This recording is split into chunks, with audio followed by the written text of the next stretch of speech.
after World War II, with all the Nazis, was complete in Mach Shemam. The Nazis were also part of the seed of Amalek.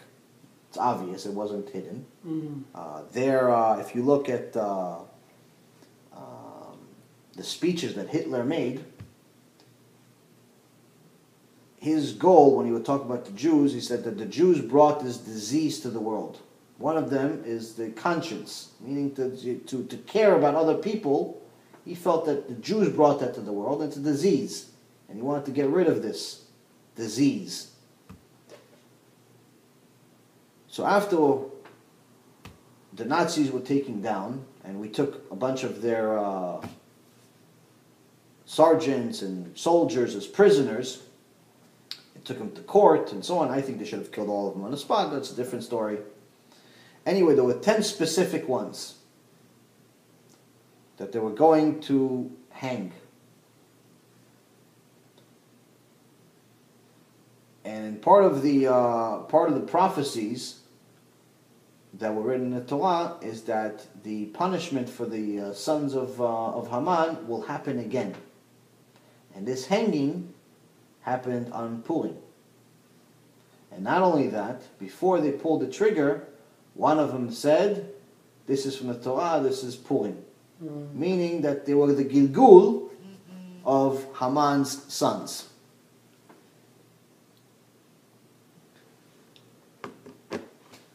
And there's a recording of this, and you could literally see these Nazis that didn't speak Hebrew or anything like that, actually mentioned Purim before they're getting killed. When was this? This is about 60 years ago.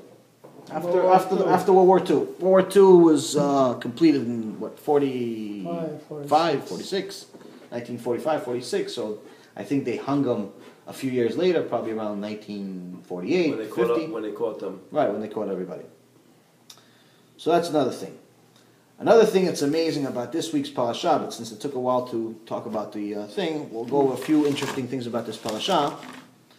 The Gemara says in Masechet Megillah, that talks about Purim, it says,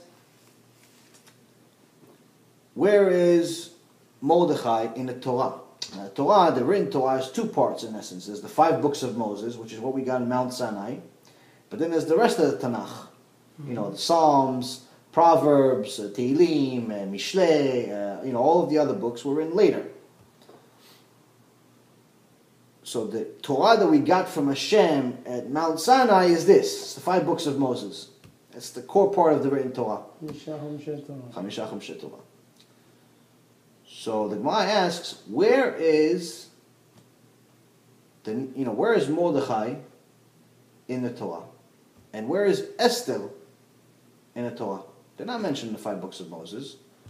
And one of the things that Hashem told us is that there's nothing new under the sun.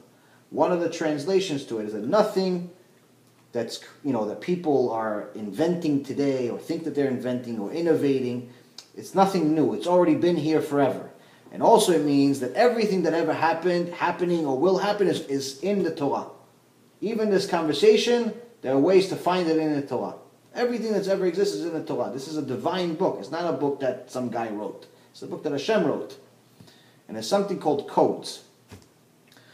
Codes in the Torah, it's something that we only started learning how to use them. Chazal in the days of the Gemara and things like that, they knew about this obviously, but they were much, much higher than us.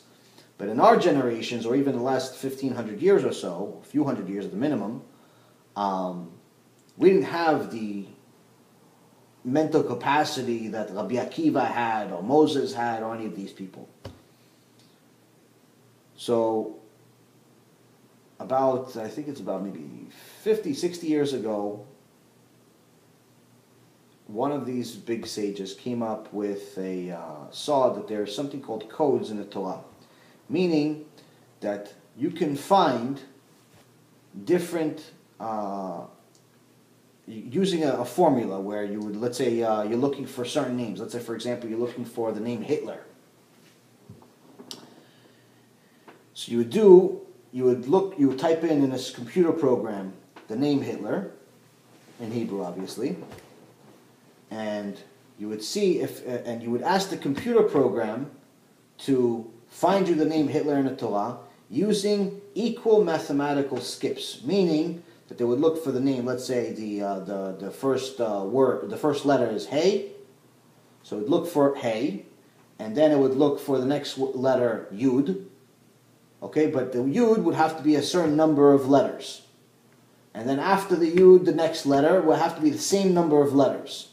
So let's say if you're looking for a certain word, all of these letters would have to have, in order for the word to be qualified as something that's valid, it would have to have the same number of skips between each letter. So Hey would have to have, let's say, 5 letters or 10 letters. And then the Yud will have to have also 5 letters.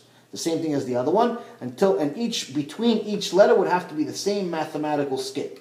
So whether it's 5 or it's 50 or it's 3, in essence, the lower the number, the lower the skip, the more you see that this is by design there.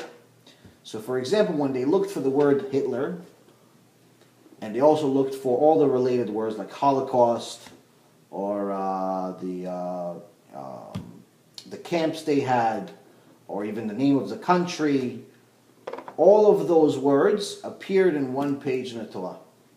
All of those codes. So you have over 304,000 letters in the Torah, but these codes, all of these words appeared in one page. And that specific page, not only that, but on top of it, that specific page, what was it talking about? It was talking about the punishment that Hashem would give Am Yisrael for not following His laws.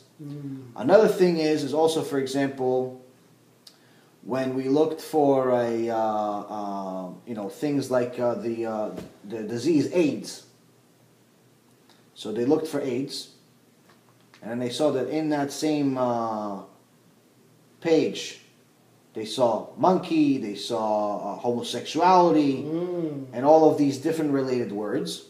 And the actual page that it's on is a page of the Torah that discusses sex crimes.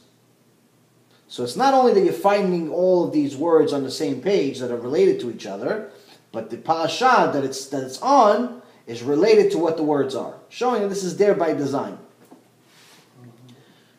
So the Gemara asks, where is Mordechai in the Torah? Now remember I said that the smaller the skip, the separation between each letter, the better. Meaning if it's 5 letters between one letter, and 5 letters between the second letter, and 5 letters between the third, and 5 letters between the fifth, it's better. It's in there. So Mordechai, the Gemara says, Mordro. In this parasha, in this week's parasha, so it's not only in the Torah, but it's in this week's parasha, it says, ואתה קח לך בשמים ראש, מור דרור, 500 וכינמן בסם מחציתו 50 ו200 וקנה בושם 50 ו200. So this is a verse that talks about how Hashem is telling Moses to make this, in essence, this perfume, to make this type of a specific type of perfume as part of the services in the Mishkan. So it says, the Gemara says that the name Mordechai is, you can find it in this Mordro. This word, these 2 words that are in this verse. Okay. So Mordro in Aramaic actually means Mordechai. Great, it's cute, nice. But then once we found out this computer program, we saw that if you use the first letter of Mol, which is Mem, as the first letter in the calculation, and then you skip 12,196 letters, you find the letter Resh. And another 12,196 letters, you find the letter Dalet. And another 12,196, you find Resh. And then again, the letter Yud. You find the name Mordechai. Why is, remember, a few minutes ago I said the less letters, the better. So why is 12,196 letters even acceptable? Because 12,196 letters is exactly the number of letters in Megillat Esther. Wow. So מתאים. If it was 5 letters or 10 letter skips, great, nice. It's like all the other things. But when it's exactly the same number as in the Megillat Esther, which was written 1,000 years after the Torah was written, it wasn't written at the same time. 1,000 years later, and it knows already the exact number of letters in the Megillah that's going to be written 1,000 years later, and it's going to have it there, and it's in the Gemara. And the same thing it says for Esther. Esther is actually in Deuteronomy. Deuteronomy is Sefer Dvarim. Sefer Dvarim. Get it? Very interesting. Amazing. These are different things. This is stuff that shows that there is no way in the world that this book, this Torah, was written by a human being. Even the greatest human being ever couldn't even write one page in the Torah. So in the Gemara it says, Esther is in verse 31:18. 31:18, Ve'anochi Esther estir panai bayom, ha'u al kol hara'a asher asa ki fana el Elohim acherim.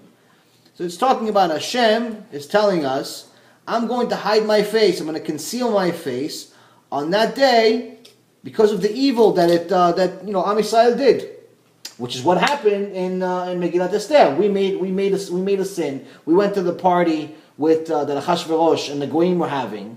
We weren't allowed to go there. We're doing exactly what Hashem told us not to do. Don't act like the Goyim. Don't eat what they eat. Don't dress like they dress. Don't do what they do. Don't marry their women. He told us specifically. What do? We did it anyway. So he says, when you do that, I'm going to hide myself where you're going to think that I left you. And that's part of the reason why his name is hidden from Megillat Esther.